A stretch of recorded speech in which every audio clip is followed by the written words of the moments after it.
in capitalism.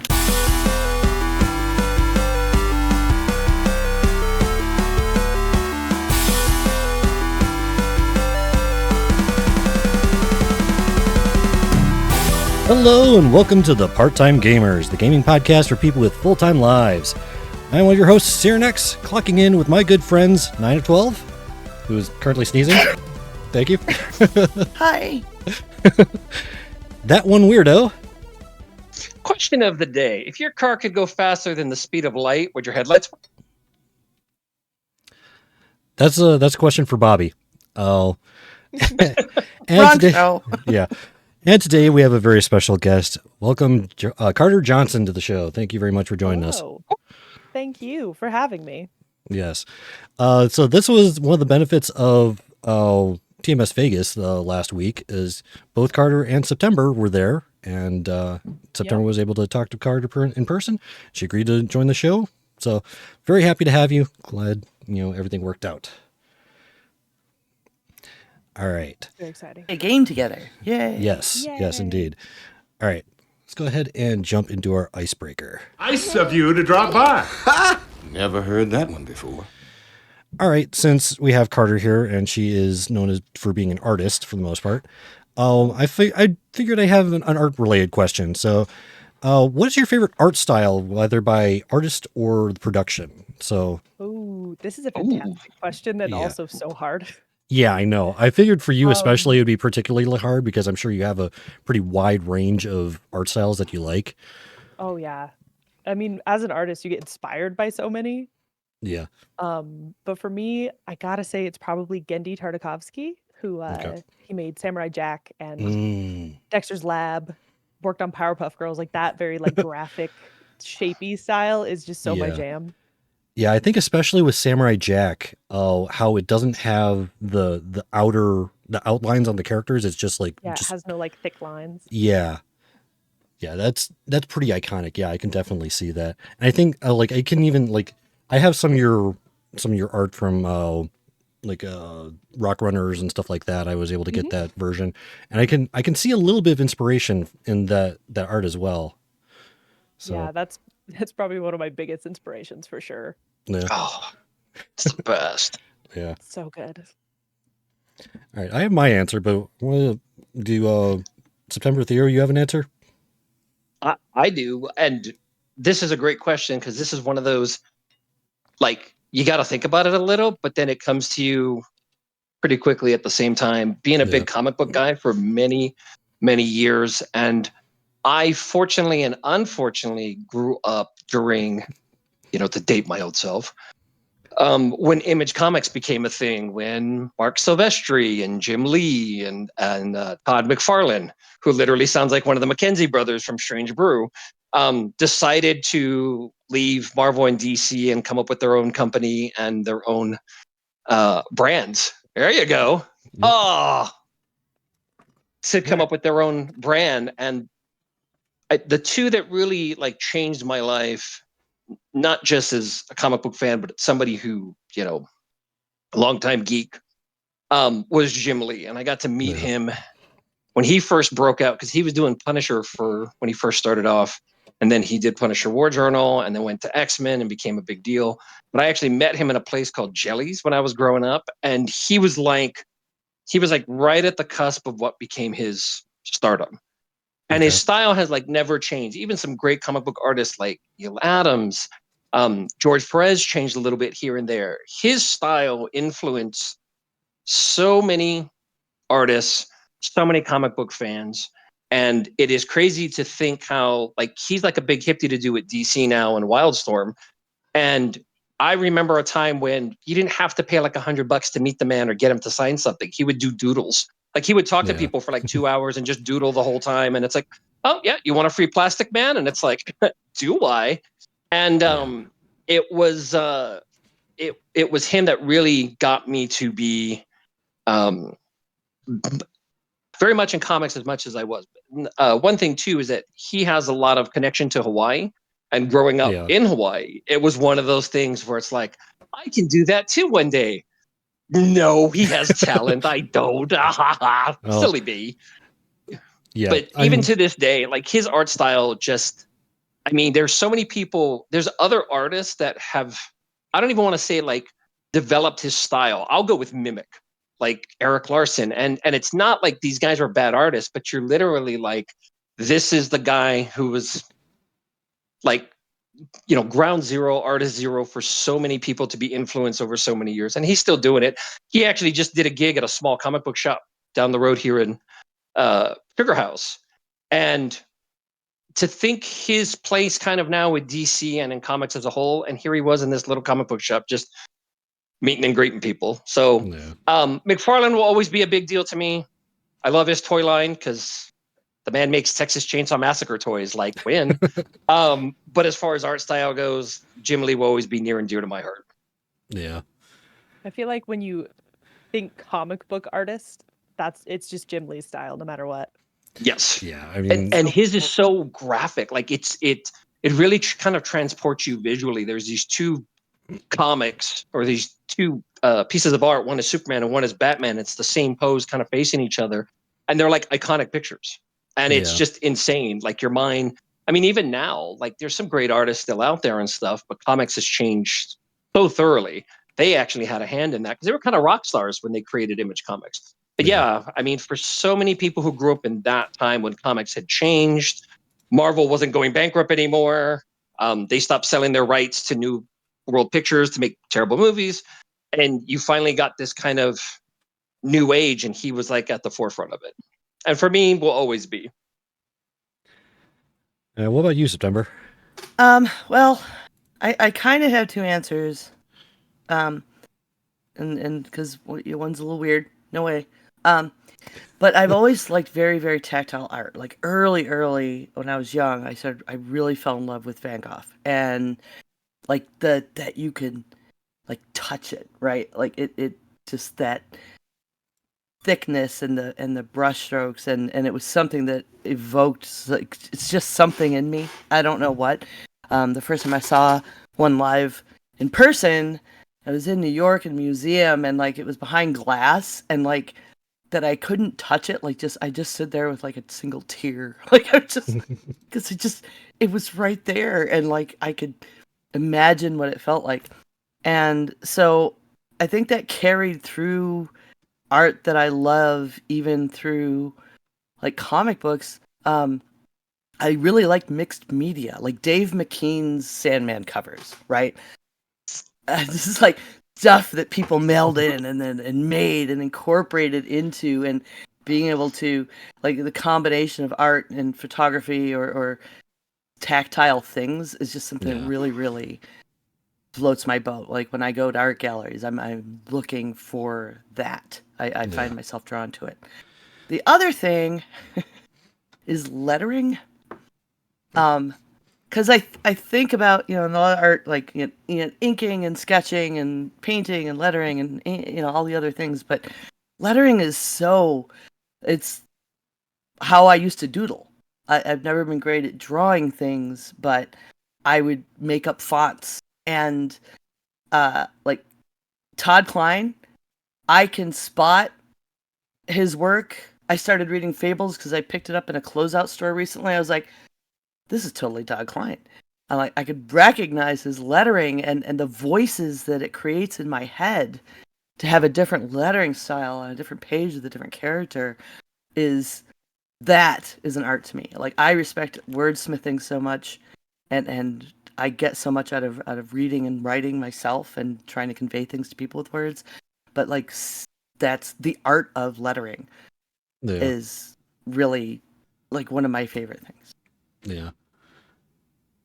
Oh, That's Dave McKean. so underrated. Oh, so good. Right? You hit that right on the head. Yeah, those were amazing. And of course, the comics themselves, fantastic as far as Sandman. But yeah, many of those covers just draw you in. So great. And thank God for Todd Klein with the Sandman, because, I mean, they changed artists every arc, which was super interesting. Yes. Like, it took me a while to, like, get what Jill Thompson was doing. It was just so, like, jarring in ways, and it took longer for me to relate to the characters in that art style. But their voices were the same, right? Like, So when I came up with this question, I of course coming up with the question, I knew my answer right away, and I can't even like exactly pinpoint why I like his style so much, and I also cannot pronounce his last name at all. But Joe Mad. If you look up Battle Chasers comic Yeah. book, I love that art style. It actually reminds me a little bit of like a little bit of like almost World of Warcraft, like Warcraft style art style, where everything is just chunky and everything has weight to it. And I especially like I'm not much of a comic book person, but Battle Chasers is like the one comic book I actually bought all the issues of before it went on hiatus. Which that's another thing. Battle Chasers went on like I think it was issue 9 was I think like early 2000s, and they just recently started back up on issue 10. I think they're on to getting close to 13 now. Oh, I love the world of Battle Chasers. Oh, I mean, like probably the strongest character of all the protagonists is a 9-year-old girl with just these massive gauntlets that like go up to her elbows because they're meant for her. Like her father wore them, and they give her superhuman strength and durability. And then like Calibretto, who is literally a war golem. He is a walking arsenal. Is in Battle Chasers Night War. He's the healer. I love that. I love how it subverts some of those expectations, how everything just has like this chunky, weighty feel to it, how they integrate magic and technology and stuff like that. Just love that art style. And also into like the Darksiders games. How War has that one giant gauntlet that's like 4 times too big for his body.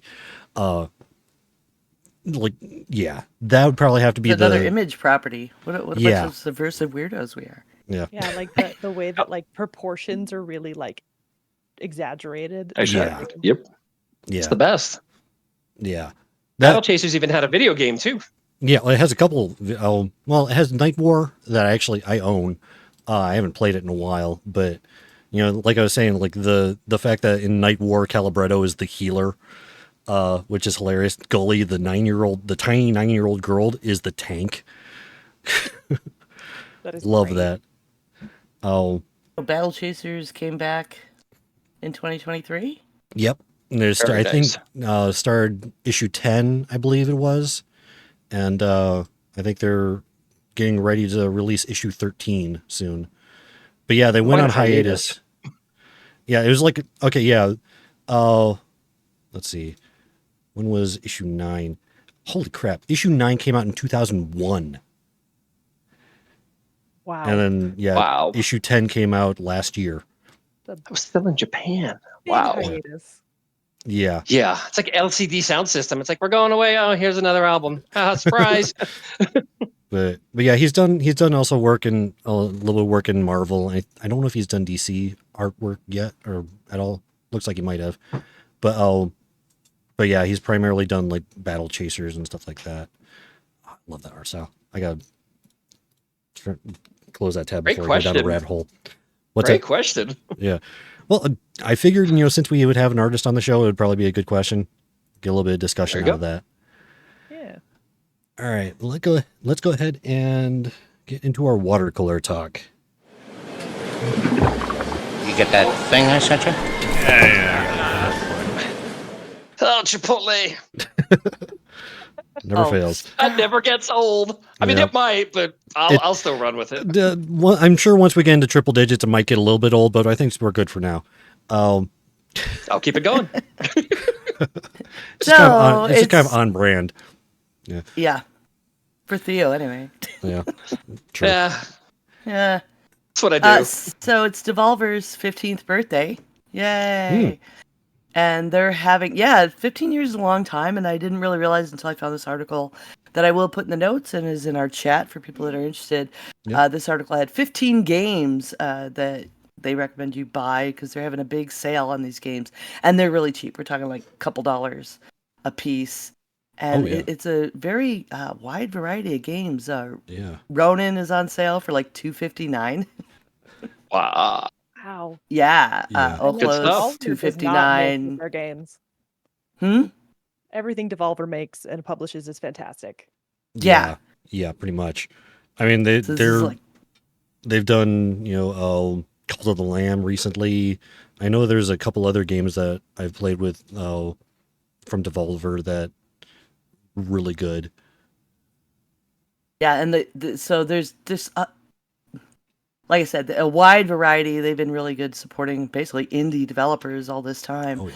and now they get to like 75% off. Like these games, some are like 99 cents.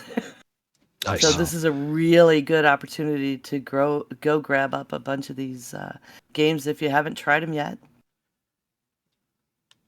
I don't know if there's any in particular that any of you guys would want to push. I want to Yeah. try Stories Untold, I think. Yeah, I was just looking at that one too. I think I've actually seen this one played, and there's some very interesting parts of this. There's the screenshot that they're showing in the video right there, where there's that like weird box. If I recall, there's a heart in there, just like a disembodied heart that you're trying to like bring back to life or something, and it's really kind of disturbing, but also like a really interesting puzzle mechanic to it. Yeah, and it just looks really up my alley with like puzzles and little text adventure stuff, and it's got like 80s retro feel to it. A lot of these Yeah. puzzle games go further back, 30s, 40s, and I'd be curious to see how they frame what they call 80s nostalgia. Yeah. And psychological horror, like we know, that's the brand of horror I prefer. So if Yeah. I'm going to pick up one of these, that's going to be the big one for me. There's platformers and stuff. I'm terrible at those. I'm not gonna buy one. I'm just gonna like get to a certain point and then yell a lot and never play it again. So that's not worth my time. But if y'all like platformers, Yeah, there's some in the list. just get it on stream. Remember, everything is content. And High Hell is it's an FPS, right? Yeah, it's a shooter, but it's a roguelike shooter. Okay. But it's a soundtrack bundle. Oh, really? Yeah. And I like those. I don't know. We just tend to gravitate toward those in my house. Like, I think my kids grew up with that too. Like, I have CDs around from some game they like, and we got the soundtrack bundle, and like that's what we listen to in the car in Carline. Those parents. Sorry, I have another part of our menagerie here. Oh, Black Cat Bartleby. my voids are. Yeah. Well, there's Ah, one. Not my nose. Anyway, yeah, that's an awesome sale though, and I'll have to see if Yeah, and it's going on until like the 23rd. It started on the Okay. 16th, but I figured we have a few more days after the show for people to run over and pick those up on Is it Steam. this week into the microphone? no. Well, its little chirps are adorable. I know. Not right now. The gecko Yeah. looks thrilled. Yeah, the gecko's like, please get away from me. I love watching the gecko just like Yeah. go around your neck all the time. Yeah, as long as he stays around the neck, he's okay. But eventually, he'll like go down my arm and try to get on my desk. There was one time where I used to have my computer like right up here in my desk. There was one point where I wasn't paying attention. He crawled down my arm and went underneath my computer to stay warm. And it was like No. I had to search for him a little bit before we found him there. But yeah, like a couple other. I'll have to check to see if there's a couple other like Cult of the Lamb, and I believe Carrion was another one that was really good. To see if those are on sale. Gods Will Be Watching, which is one of the ones on the list, is I remember my brother played it and he loved it. I haven't played it, but it's like a point and click, it's like thriller kind of psychological, scary. It's really interesting. Yeah. That one's definitely on this. That one's only $2. Yeah, That's $2. crazy. Yeah. Yeah, that's a huge sale. And then, You like, buy all of them for the price of one game. yeah, pretty much. Yeah. So then, and like September said, that's going on until the 23rd. What is today? Today's the 19th. So, was it Thursday, Friday? I don't remember. I can't do days. So yeah, I have a couple days for that one. Thursday. Okay. So yeah, I'll have a couple days for that sale. I'll definitely be looking through some of those. I'll put some on my wish list. Yeah. All right, Theo, let's talk about your obligatory Ubisoft news. I was like, I click the link, I get up the link, and I'm looking, I'm like, oh, this must be Theo's. Yeah. Yes. It's More on brand. Uncle Theo story time. Another podcast, another show, another way to give Ubisoft up. So there's quite a history there, Carter, as far as me and Ubisoft, and it is literally the most worst relationship I've ever been in, next to donuts. Because Ubisoft, I used to adore. They used to be the innovator, and now it's like, well, we just want money. We're not going to create stuff. Actually, they don't really sound like that. It would have a French accent, French company. So Ubisoft cancels the Division Heartland because nothing says, hey, we want gamers to like us again. Been working on a game for 3 years that was going to be free and giving it the heave ho. So making it they a tax actually write-off. Yes, and they also, the little side bit that actually goes with this article, they just had their earnings call. Earnings, like they made money. Yeah. Anyway, so this was talked about. This was actually first announced in 2021, and this is something I had known for a minute, excited. Tom Clancy stuff, Division games. I mean, Ghost Recon, heavily associated with Ubisoft and a lot of their success. They have now decided they're using the term redeploy resources to bigger opportunities. That is literally one of the most fluffy language ways of going, we don't want to give away free stuff. Did you see that Skull and Bones thing? Yeah, we need to make some revenue back. We're going to try something else instead. Yeah. So they actually were partnered with company Red Storm Entertainment, and they kind of under the radar up until like the earnings call made this thing kind of go away. And this is just, once again, I've talked about them before. No crying this time as far as like dealing with them, but this company really needs to figure out how to pick a path. And it's crazy how they started when they hit the ground running and came up with so many great titles. And now they really not sure where to go. And little side bit also with this article is now they want to invest more into AI. And it's like, yeah, like, did you want to be in like negative on the popularity contest? Because you could do that too while you're at it. But this was something I was actually looking forward to for a minute. Quietly, it was gaining. It was taking time. It takes time to develop games. But 3 years of work down the tubes just so they can kind of pivot and direct their attention to using the brands they have to kind of recycle stuff, to attempt to make more money. This is the business model they've gone with. I mean, this is good 5 years, if not more, how they've been just steadily declining. Less projects, less revenue, less excitement, retreading stuff. Or you have games you wait forever for, and they either disappoint heavily. Skull and Bones, I'm looking in your direction. Yeah. Or unfortunately, here with Heartland, which I was looking forward to, and now it goes bye-bye. So once again, Ubisoft doing Ubisoft things. It's a good article. It's a good read, but this is a rabbit hole we've gone through with them before. So but now they're whatever they're back doing, on it's track not changing. for a profitable growth trajectory. Like back on track. Thomas the corporate Tank bullshit Engine. in that quote is just palpable. Like I keep on saying, corporate gonna corporate, but yes, I mean the thing is that these corporations need to understand is there's more commodity than just money. I mean, they are companies. That is their goal, is to make money. You don't get into a business unless you are trying to make money.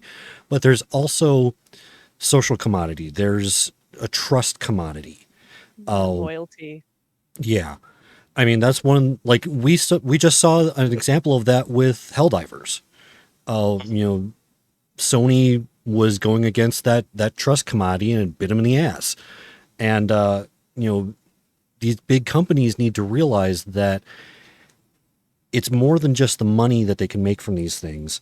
It's the more loyalty, the more trust that people are able to put into a company, whether we believe companies should have trust or not, the more that they're able to have that kind of leeway.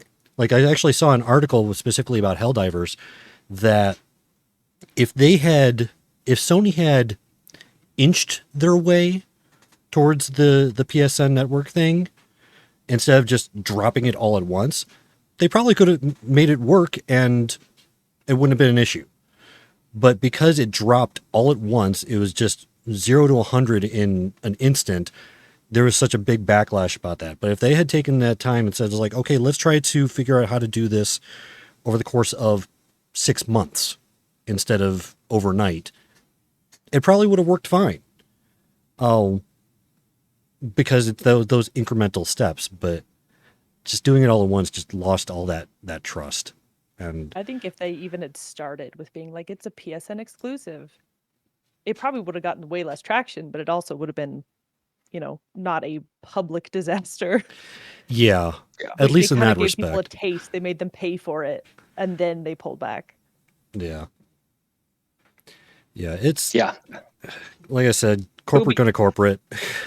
Yep. Ubisoft making me proud. And it's like, especially these guys, I mean, I get companies are going to do whatever they're going to do.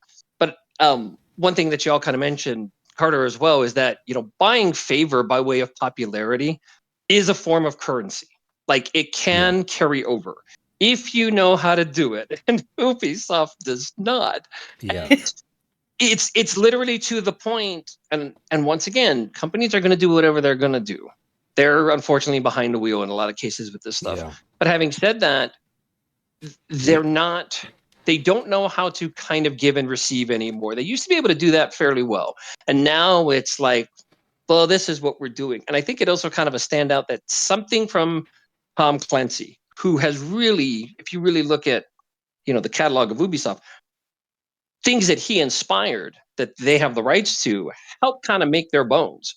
And for them to focus on other games, sure, and still keep that stuff, but something that was going for 3 years that people were excited about and just went, psych, says a lot about where their priorities are. So, but we can't wait for Skull and Bones too. No.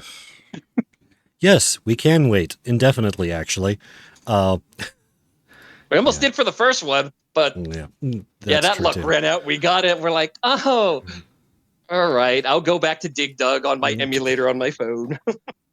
Yeah, my pirated ROM that didn't cost me anything. Yep. Yeah.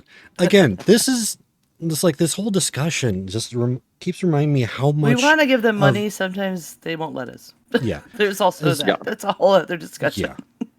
Yeah. All of this stuff keeps reminding me how much of a boon this is for indies these days. Yep. It's like I'm starting to agree. Like people who listen to the Core podcast know that John Jagger's been saying for a while now that AAAs are dying. I'm starting to agree with him.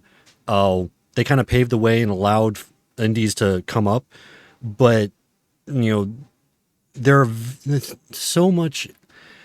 The quality of AAA games has gotten lower and lower, it seems, over the last, especially the last decade or so, to the point where there's like maybe 1 or 2 a year that are worth anything, and even then they get horribly outshined by a bunch of indies. Like, all of these shooters right now are getting their lunches eaten by Helldivers, which is, again, it's an indie studio. It's published by Sony, but it's developed by Arrowhead, which is an indie studio. It's not even a fully priced game. It's $40. And it is arguably, it's up for like potentially Game of the Year awards and stuff already. I think a lot of the big game houses became complacent. They became like big box stores, right? Like they thought they were the only game in town, like movie studios, that kind of thing. And now there are indie models for distributing games, just like there are with streaming services and movies, and that they're gonna have to adapt or die because the base consumer isn't gonna keep putting up with subpar games and I'll wait for the patch for this game I just spent $60 on that doesn't even work, when we could go play something else for $10. So the unique thing about games, and especially with indie games, is no one is going to play your game if it's not fun. Yeah. Like you can be loyal to whatever IP, to whatever company, but if your game isn't fun, no one's going to play it. Yeah. And so indies tend to make fun games because they really care about these things. They really care about their players. While larger companies are like, well, it's it's Rainbow Six. We're like people will play it either way. It's the name on the box. Why wouldn't they like this? Yeah. You know, and Exactly. they get and they've kind of got like obsessed with that. boardroom people saying, "Well, what did the last game make, and can we pay these people as little as possible to make the next one make this on launch, or we're going to throw it away if we can't predict it'll make that much on launch." And that's not how you can make these decisions when you have such a dynamic customer base. Yeah. And so many So- options. We're not Yep. limited anymore. Yeah, I mean, Yeah. just looking at Steam, just that one store, the breadth of content, the breadth of different kinds of games just on one storefront is astounding.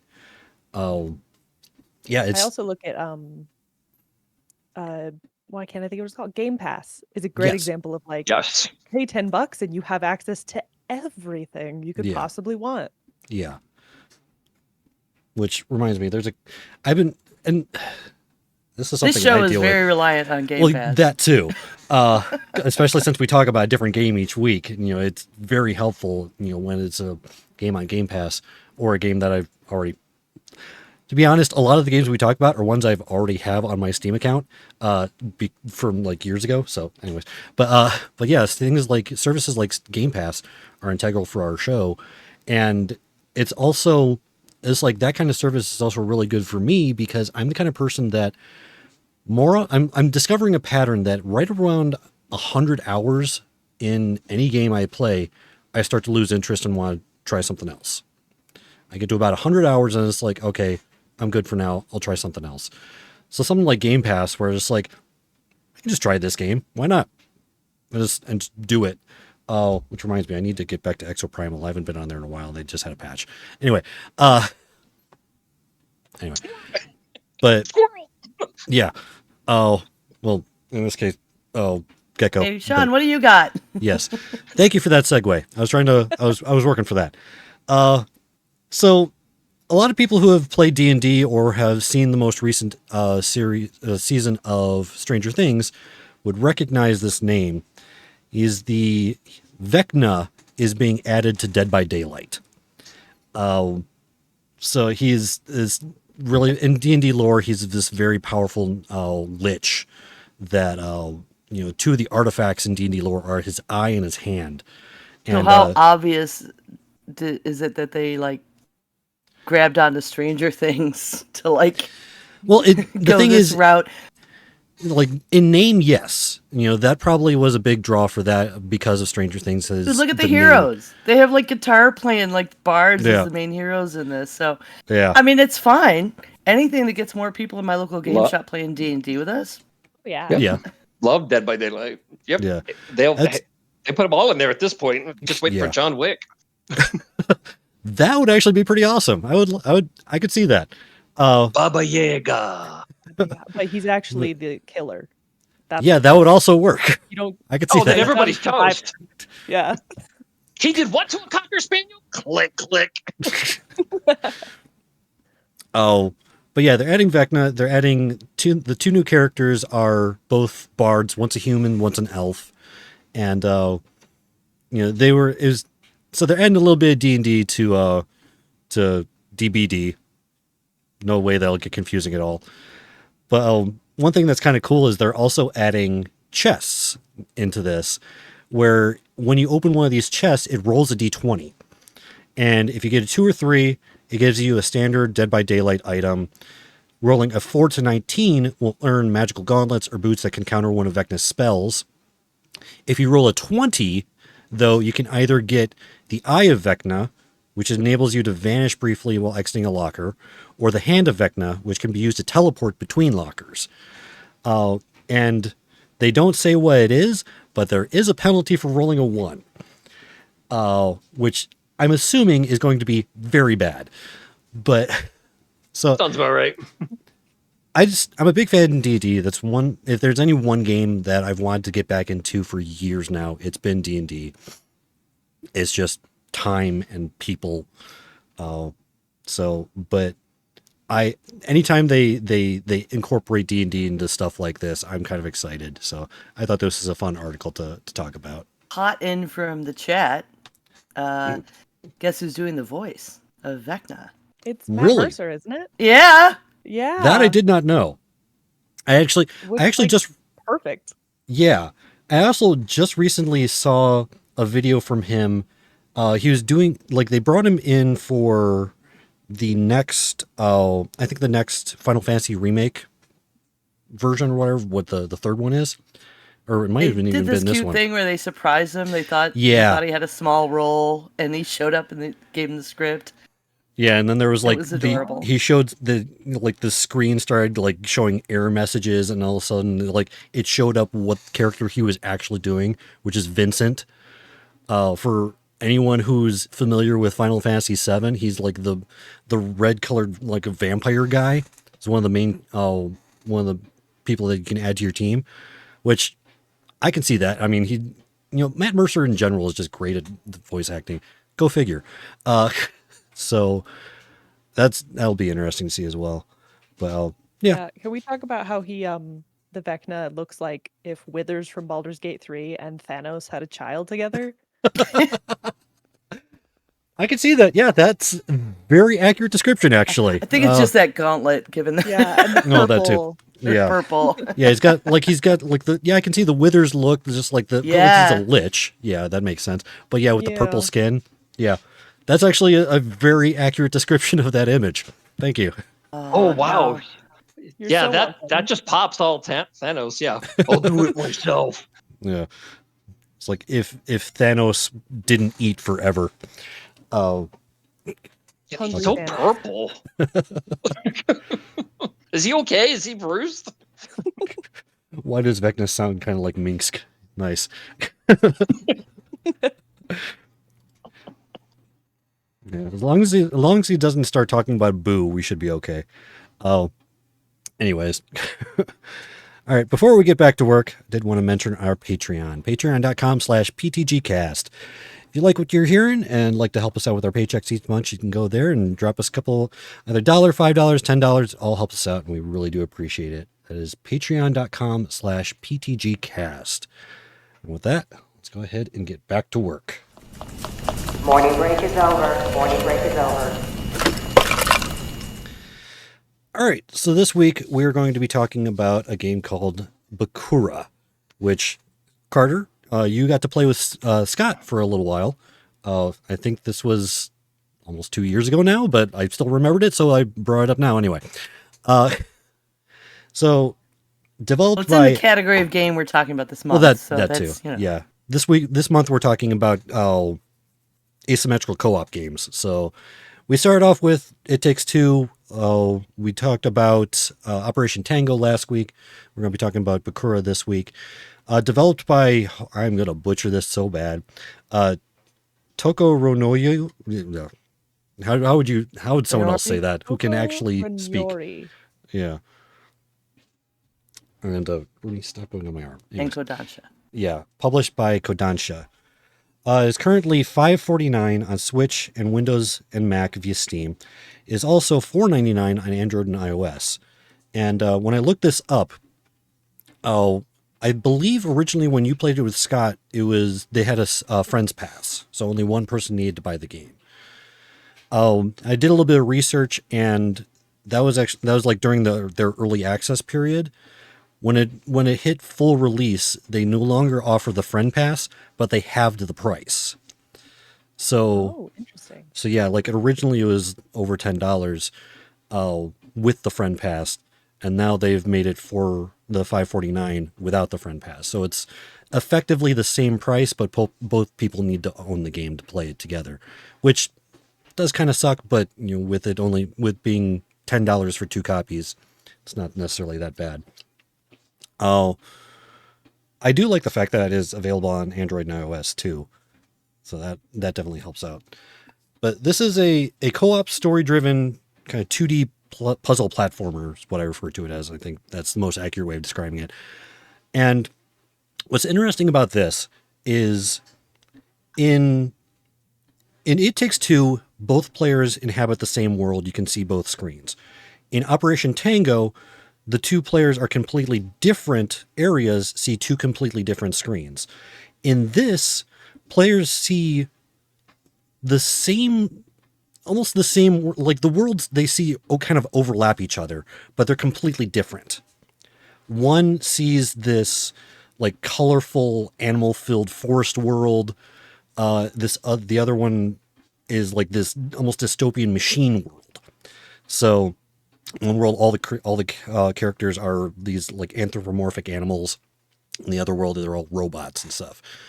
And this creates some very interesting story beats, story mechanics and such, which sometimes you'd think that the colorful animal world would be much less disturbing than the machine world. But there's like at least one instance where it is the exact opposite, where it's the one I remember distinctly. I'm sure there's more of them, but there's one I remember distinctly where one of the characters in the machine world comes across this like mass of gears and metals and wires and stuff like that looks vaguely like an animal. And to him, he's like, I can fix this. It's, just connect the wires back together and stuff like that. If you're in the forest world, it's a dead deer, and he's like reattaching like intestines and organs together. And it's like, I'd rather have the machine world. Times. Yeah. Yeah. Even though so machine nasty. world is like the colors aren't saturated and the music is creepier, it's like, but then, huh?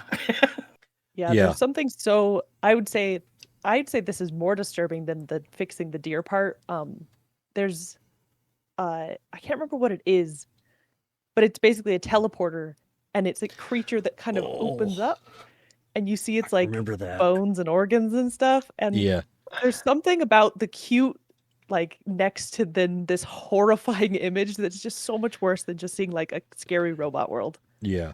And if I recall, you had the forest world, Scott had the machine world, right, when you were playing through? Yes, and we specifically kind of avoided. We were in different rooms, couldn't see each Yeah. other's screens, so it was like I was like freaking out and going, "Oh my gosh, this is horrifying!" And he's like, "What? It's like a teleporter. What's your problem?" Yeah, except And you it's saw a the creature. thing with the eyeballs and the Ugh. tongues and the. Yeah, a Yeah, teleporter. so gross. Yeah. I remember there was one where it was some kind of four-legged creature where in the machine world it like just kind of transformed and became like this extended platform. And it's like like, okay, it's just gears and metal and stuff like that. But in the forest world, it's literally like this creature ripping itself apart and its spine comes out to become Its the platform. spine becomes like a platform. I think it's a wolf. Yeah. Oh yeah, you can jump on the animal and it like goes. Blah. Yeah. Yeah. Oh. But it's only what's interesting about it is the gameplay is a little bit different. So as the in the nature world, you can't jump on top of that animal; it will just kill you. That's right. But the robot world, if he would jump on top of it, it would platform up. So I had to wait for him to then like platform up in the robot world so that I could jump on the platform. Yeah. And that's actually like one of the mechanics I really like about this game is how they're like, I like that there's this variability in the gameplay, kind of similar to It Takes Two. It's like they introduce new mechanics, kind of let old mechanics fall off, and just to keep the game fresh while you're trying to solve these puzzles. And like I remember there's like that mechanic you just mentioned where he has to go onto the creature to make the platform go up so you could continue on. I remember there was one segment where for whatever reason his character's head just fell off, and you had to like put his head on a platform, and then you had to use his instruction to direct his head like through this maze that you can't see. It's I like the breadth of puzzles that they had in this game, and how it incorporates those two worlds together. Because even then, like even though the worlds kind of overlap each other, there are certain mechanics that are present in one world and not in the other, or they have different functions depending on which world you're in. I thought that was really well done. Were there any like specific puzzles or anything like that that you felt kind of shined in the game when you were playing with Scott? I can't think of any. Well, probably there is a machine that I think only the nature person could go into, and it would duplicate that Yeah. player so that they could have two people kind of moving at the same time across the Yeah, I screen. remember And it that. was really difficult to try to kind of, you almost had to do some math in your head to figure out how much distance you could actually do before dying and stuff like that. Yeah. But overall, I think the most interesting thing was that the different mechanics between players wasn't an actual mechanic. Like in It Takes Two, the one person has one kind of gun, the other person has a different kind of gun. And then in this case, it was more like the environments are different enough that each player, despite the fact that both of them can only like jump and run, it like, the environment was the puzzle instead of the actual like ability of each player, Yeah. Yeah. which was, I think, pretty unique to this kind of game. Yeah. It makes it so it doesn't, again, like with It Takes Two, I still think It Takes Two is like the pinnacle of this kind of genre. But where it is strangely intuitive. And like, especially with like in Bokura, it's much more simplistic. Just like you said, you're just jumping and, trying to platform on stuff. There's not a whole lot of other mechanics beyond that. With like, but yeah, it's the environment itself is the differences in the mechanic, not the characters. Yeah. I want to say congratulations for even getting in. The whole opening screen not really telling you what anything does and not working like you're used to going into games all the time, and you just start here. Yeah. Did you guys go all the way through, and did you do the other endings? No, we actually ended up I think we only did the one ending. See, I didn't know there was multiple endings. Yeah, I So- don't There's a know what the secret multiple ending. ones are. Well, because the choices you make do affect Yeah.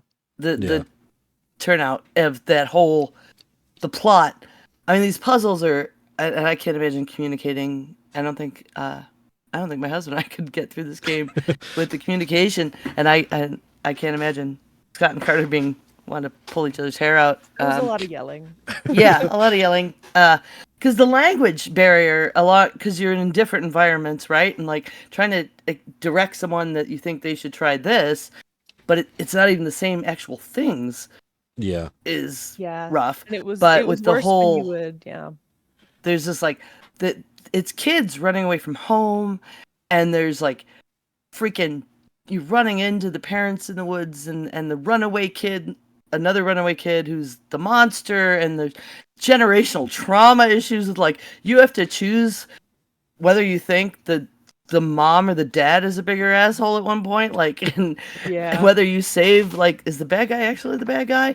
And those choices actually affect the outcome. And then you can, if you launch it again, it automatically switches you to the other environment. Oh, really? Yeah. That's so interesting. And you can make different choices and get a sort of different ending. But there's like basically 3 full playthroughs. Where some things change and some don't, but Yeah. I ended up watching videos on so I could see all what differences can happen. Yeah. And because I got really interested in this story. It was like, this is really heavy for a puzzle game. Like all of a sudden these cutscenes are like, oh my, what is happening? Really They were just going to blow up a statue. It was a childish prank. No, like the kid's absent father is the mayor. Like, Yeah, I focused a lot on the puzzles. I didn't realize how deep the story actually gets. I knew there was some choices, but I didn't realize how much of a difference it makes in the story. Now that makes me even more intrigued about this game, actually. The different worlds, I also feel like really determine how you feel about the story, because the robot world feels so much more like, not dead, but just kind of lifeless. And like the parents that you choose between these arguing parents, like who's right and who's wrong. And in the robot world, I ended up looking at later, and it's just 2 of the exact same robots with like slightly different color lights. And in the nature world, it was like a lion and a deer were the parents. And so there's this definite like feeling of like you get some more bias on that side, if that makes sense. So I Yeah, think I you could see experience that. the story differently, even though you're seeing the same story. Yeah. Oh yeah, because right at the beginning, the kids are like, "All right, well, I guess we're in a parallel universe. We're gonna keep doing this. Yeah, let's go." Like, because Like any kids, 9-year-old. it's a video game. Let's Yeah. just We've all keep been going. there. Yeah. Yeah, It's whatever. puzzles, but Yeah. it's definitely easier I think, in a sci-fi world with machines to not, Kind of distance yourself a little. Yeah. yeah, like it's Yeah. keeping that. Oh, it's just a game. Yeah. Which makes sense for a world of machines. Is like it would be less emotional, less emotionally involved than. Yeah, I didn't think about that kind of bias too, because like Even in the the kids. yeah. It's like Yeah, because they if I was playing in the machine world and all I saw were two robots that looked the same in different colors, I would choose whichever one had red lights, and that would be my bias. Whereas in the forest world, it's like, okay, if you side with the deer, what's the likelihood of this? Or if you side with the lion, what's the likelihood of this lion eating the deer? So it's like, yeah, there's definite biases. And even in the game, like in the narration, the kids will kind of acknowledge it too, yeah, where, they'll be like, "Didn't you see that terrible creature over there?" And the kid who's in the robot world's like, "Oh, that's just like a pile of scrap. Like, what's your problem?" yeah, And it's like this perspective they both have is both in the game and like with the players. yeah. Yeah, I didn't really realize the depth of the story. I was again more focused on the mechanics of the puzzles and stuff like that, but knowing how much more to the story there is, that actually makes me more intrigued about this game. I've been doing co-op nights with our guest that we had 2 weeks ago, Jess from the Opinionated Luscious podcast. We do co-op nights, usually Mondays. We were working through Operation Tango right now, but this might be up on our list next. This sounds like a pretty good addition to that lineup. Yeah, it's really, really fun. Yeah. And you almost develop a language with the other person who's playing, Yeah. where you're like, okay, in my world these blocks look like dice, and in his world they look like, this other thing. So you have to kind of remember and like translate for the other player Yeah. in a I funny feel way. like that's a sign of like good co-op puzzle games, right? Yeah. Like there's puzzles in it with weird runes, right, and symbols, and you have to communicate what they are, but they aren't actually characters. So it's like when we're playing Keep Talking, Nobody Explodes. You get that same like,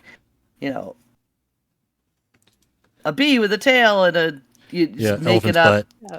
Like a man, but he's Yeah, cut elephant's in butt. half. Yeah. Yeah. And I was watching somebody play Bokura, and they ended up just calling something the penis thing. Like, it kind of looks like a penis drawing. I'm pretty And sure that's where we ended up too when we played. Yeah, that I could see gosh, that. I am Yeah. in no way surprised by that. Is this game related to Doki Doki? Because I'm starting to get. Oh, it doesn't. It's not. As far as I know, it doesn't go that It's far. not that traumatic. Yeah. No. It also And doesn't Actually, you start- get good trauma resolution in this one, Theo. So Yeah. it's okay. Okay. man. It also doesn't start Doki like Doki's super, not "Be okay." happy. Yeah. Like it definitely starts with two kids who are not having a good time. Yeah. Yeah, no. That's one way to put it. Yeah. Pokemon, Pac-A-Mon, right, is their Oh, escape yeah. from reality. Yeah. Did you find the mini games in it? Mini games? I don't know. So, one of the guys I was watching play had a really frustrating playthrough because there was like a half an hour of the other guy doing a puzzle and he was just stuck, like his head was stuck somewhere and couldn't do anything but wait. And in the second playthrough, they found that there's like in that weird menu of who knows what these things do if you never need to use them options, Yeah. there is a like time wasting, and it's like pop-up little mini game that you can dick around with while your counterpart is solving a puzzle That's that you great. have anything to Yeah. do in. I know exactly the part that is. Where like Yeah. the other person's head is just kind of over here while you're doing a puzzle. Yeah. And they That's get so- really that's stuck on great. something for a long time, and yeah. And then it took the second playthrough, like the other person was playing the other side of the game. I was like, So I just found this thing. I'm doing this. Like, well, shit. Good planning on the part of the developers. They're just like, okay, Yeah. there's probably going to be a point where someone's going to be bored. Let's just put this in there to, keep them, tide them Throw over. it in. Yeah. Throw it in. Yeah, Also- but like the tutorial that gets you through like what this stuff on the home screen does because nothing's labeled might have clued you in before you needed it. Yeah. Also, kind of a random tangent. I'm still highly amused by the fact that Theo is still disturbed by Doki Doki. Anyway, Yeah, it's insane because I was in the military for so long and seen some things, and I'm a fan of horror movies. And then we play this video game. It's like, it's fun. Oh, this is the and then I'm like, oh god, like Yeah. it chilled me to the core. I think I called my sister to be like, whatever you do, don't play this game. You will Yeah. feel bad about humanity and the choice you made. Do you think it's the It was a lot. juxtaposition? Like the happy we're all just girls having fun to like what happens? Do you think Yeah. that's why Yes, it was so disturbing? absolutely.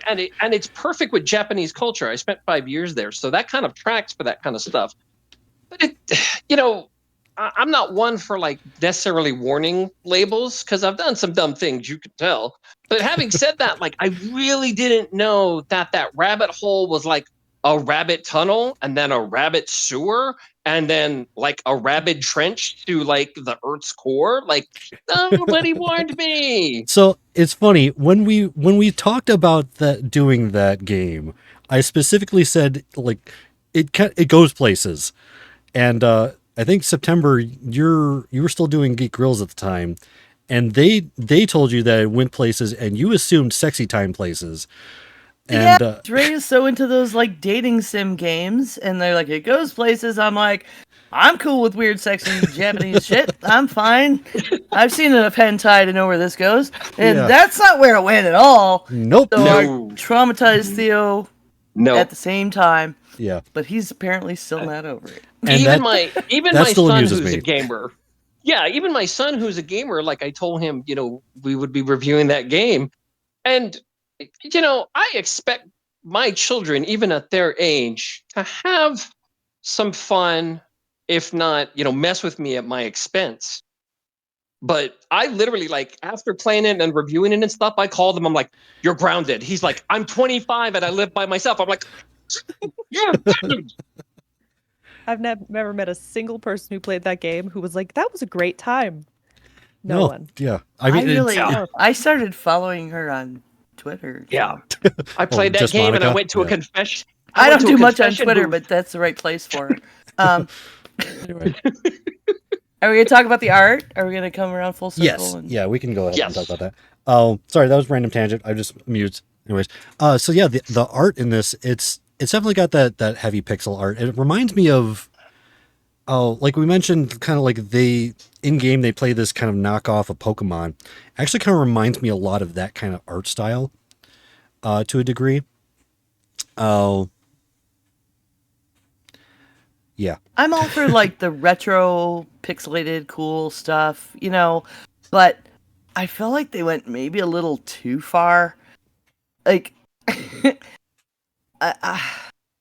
like Shovel Knight is plenty far, right? And Yeah. the characters, especially in the mechanical world, it was hard to even tell them apart. Like even making it blockier, bigger pixels would have been better than the mishmash with not enough color differentiation in I parts. get a little confused. Yeah, Faces.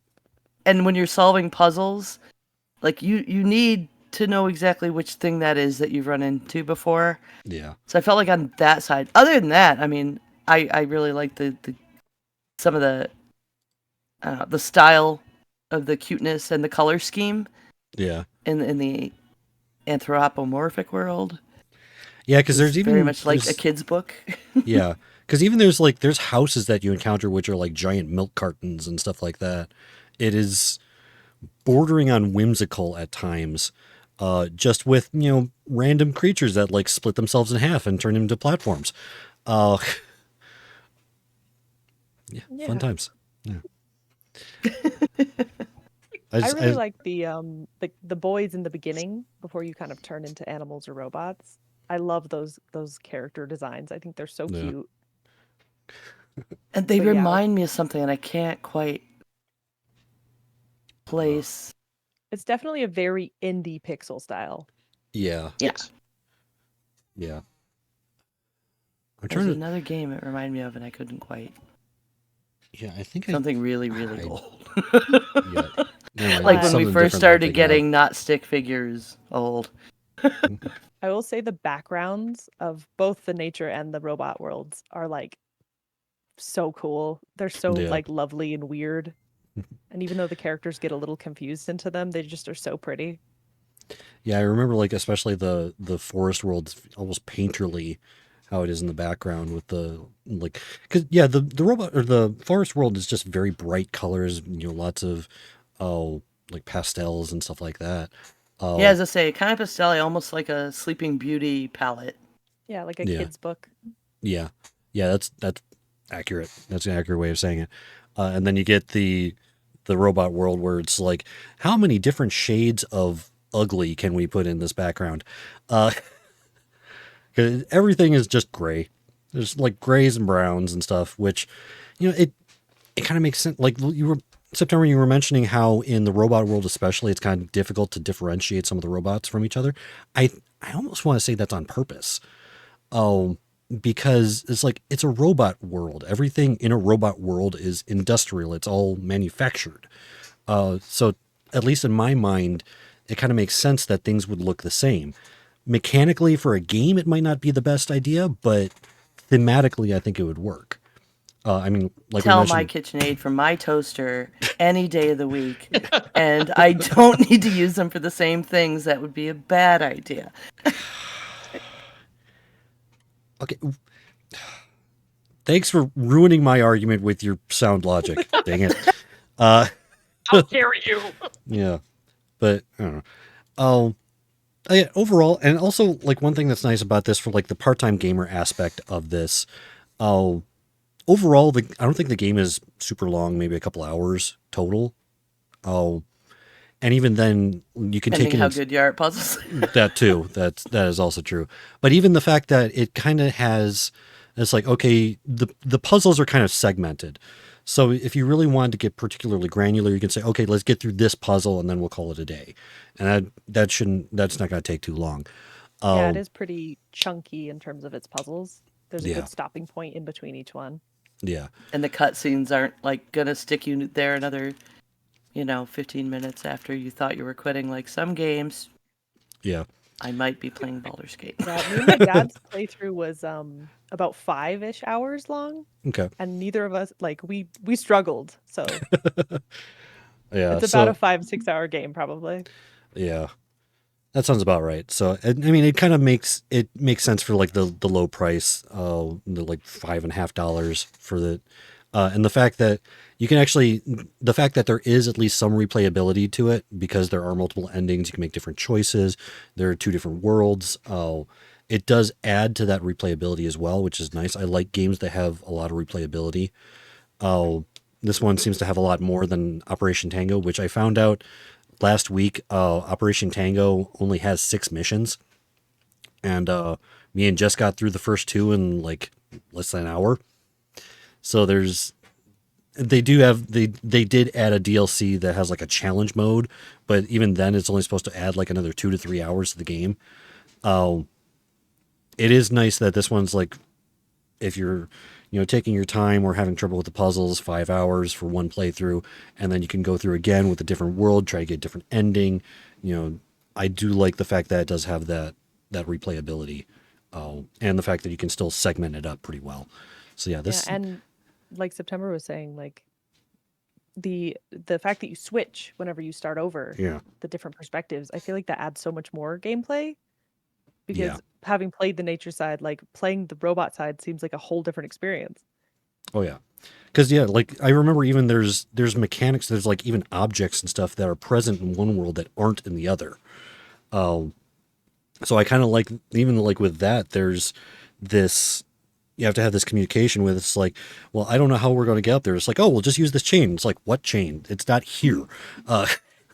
Yeah, and Yes. even the mechanics, like the the robot being able to do the platforms and stuff, like that would be so different for someone who played the nature one first. So that's like playing a whole new game. Like you Yeah. basically getting two games in one. Yeah. So definitely a good recommend on this game. Like I said, this is probably going to be on my list of for co-op Mondays with Jess. So I'll definitely have to bring that up with her. And again, it's for 2 copies, it's like $11. Again, this is one of the reasons why I like the indie scene with games, is because a lot of times you're not going to be spending full price on a game, which for people who hate money like me, it's a really good thing. So, was there any other impressions or anything that you wanted to say about it, Carter? I think that's it. Yeah. It's really fun. I really do recommend it. If Yeah. you have someone in your life that you're willing to struggle through a puzzle game with. Yeah, and honestly, I kind of want to see you and Scott play through this again, but with opposite worlds, just to see Scott's reactions to the like horrors of the forest world. Yeah, and the fact that there's multiple endings, I'm like, now I feel like I need to go find them. Yeah, yeah, I mean, it's not drastically different, but definitely changes like what you learn about the kids, yeah. and their home life. All right, so I think we've covered this pretty well. So everyone who's listening, if you like what you've heard and like to help us out, you can give us a review over on Apple Podcast. You can follow my Twitch and/or YouTube channels for our live recordings. Sunday nights, starting at 9:15 Eastern Standard Time. That's when we start our tech check and our pre-show. Or you can become one of our patrons over at patreon.com/ptgcast. With that, we'd like to thank our board member, Stephanie Hurst. Thank you very much for supporting us. We really do appreciate the support each month. If you'd like to contact us, you can with our email, parttimegamers.cast@gmail.com, or you can join our Discord channel using one of the links later on. Everyone, thank you for listening. Please join us next week. We're going to be having our game night, our monthly game night next week with Ultimate Chicken Horse, which we've been wanting to get to this, especially since September finally bought it, and we're going to be getting to it next week. I'm looking forward to that. I'm Sean. You can find the show and the rest of my work and links to my socials, including our Discord channel, my Twitch and YouTube channels, and the Apple Podcast listing using the link bit.ly/CI Productions. If you're in our Twitch chat, you can hit !PTG links, and it'll bring up all these links as well. Amber, where can people find you around the internet? Me? Yes. Oh, sorry. I'm doing producer things. I appreciate that. Easiest thing to do is go to 9of12.com. That's NINEOF12.com. And you can click there to see all my shows and projects right now. Don't click on Heresy and Hearsay. Okay. Right now. Okay. Which means they will. Yeah, that'll be the I first just link. discovered like last night that it's down. So. Oh, okay. Ah, Theo, where can people find you around the internet that's safe for work and legal? not playing Doki Doki. That's number one. So Rabbit and Red is getting a relaunch finally next Thursday. It was supposed to happen last Thursday, but I had kind of lost my voice for a little bit, which people loved because they were like, we don't have to hear Theo talk about Apocalypse Now for the 27th time. So I can be found there. And working on kind of getting back. I said last show I had a lot of work, and then things have changed. So 2 projects that I've been working on are coming back, more to follow. I'll get into that one once I get there, because last time I was like, oh yeah, this is happening next week, and then it was like SpongeBob, like 4 months later, and then nothing. So Yeah. Rabbit and Red Radio, that's back on. They've got a couple new shows, and they can be found at rabbitandredradio.com. Nice. And Carter, where can people find you? I have a storefront that is misscarter.art, where you can buy some of my art stuff. And also on Instagram, I'm at Carter E. Okay. And that's just kind of where I post everything. Cool. Yeah, I've actually taken a look at some of the stuff on your storefront, and it's like, I might try to get some of that. Well, thank you. I just, like, honestly, like, between with like especially Rock Runners and different Frog Pants stuff where yours and Scott's art is offered, I honestly like your art better. Thank you. I won't tell him that. Oh, jeez. I'm pretty sure I've told him It'll that. be a secret. Oh, Well, I mean, It's- at It's least you're different. honest. I I mean, like both. the thing is, like, he's already like openly acknowledged that Carter's art is better than his. That's like his parently duty that he's already done. So I don't feel bad about saying this. Like, yeah, I like Carter's art better too. Anyway, I think Carter has surprise packs you can get. Yes, there's mystery packs. oh yeah, that's Oh. right. That's like, I think one, oh, I can't even remember what my own stuff is. One of them has prints and stickers and pins, and I think one is just a sticker pack. But those are pretty cheap, and you get fun little mystery things. Nice. All right. Okay, Bruni, stop going down my arm. Anyways, for those who are listening, I have a leopard gecko on my chest, and he keeps liking to walk around. Anyways, He's trying to escape. yeah. All right, everyone. Until next time, we are the part-time gamers clocking out.